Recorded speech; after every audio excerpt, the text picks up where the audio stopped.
नमस्कार प्यारे बच्चों, आज हम सीखेंगे बाइबल की एक अद्भुत कहानी, अब्राहम और इसहाक की कहानी। ये कहानी हमें सिखाती है कि हमें परमेश्वर पर पूरी तरह विश्वास करना चाहिए। बहुत समय पहले एक व्यक्ति था जिसका नाम अब्राहम था। वो परमेश्वर पर पूरी तरह विश्वास करता था। एक दिन परमेश्वर ने उससे कहा, परमेश्वर ने कहा, अब्राहम, मैं तुझे और तेरी संतान को आशीष दूंगा और तेरी संतान आकाश के तारों जितनी असंख्य होगी। अब्राहम और उनकी पत्नी सारा बहुत बूढ़े हो चुके थे, लेकिन परमेश्वर के वचन झूठे नहीं होते। एक दिन उनके घर एक सुंदर बच्चा जन्मा जिसका नाम इसहाक रखा गया। ये परमेश्वर की एक चमत्कारी आशीष थी।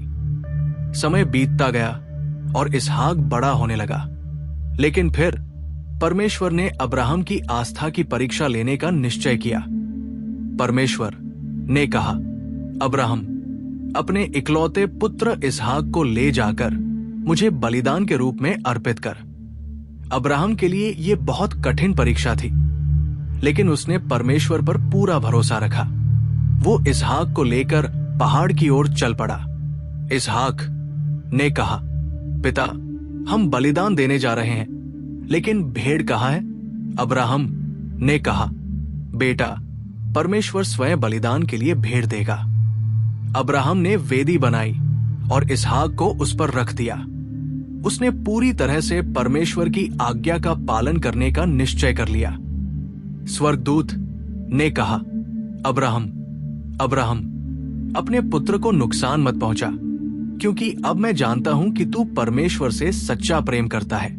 और तभी अब्राहम ने झाड़ियों में एक मेमना देखा जो परमेश्वर ने बलिदान के लिए प्रदान किया था। अब्राहम और इसहाक बहुत खुश हुए क्योंकि परमेश्वर ने उनकी परीक्षा ली, लेकिन साथ ही अपनी दया और प्रेम भी दिखाया। बच्चों, ये कहानी हमें सिखाती है कि हमें हर परिस्थिति में परमेश्वर पर विश्वास रखना चाहिए। परमेश्वर कभी हमें अकेला नहीं छोड़ते और हमेशा हमारी देखभाल करते हैं। अगर आपको ये कहानी पसंद आई तो और भी अद्भुत बाइबल कहानियां देखने के लिए बाइबल टून्स YouTube चैनल को सब्सक्राइब करें। आइए हम सब मिलकर परमेश्वर के वचन को सीखें और आगे बढ़ें। धन्यवाद।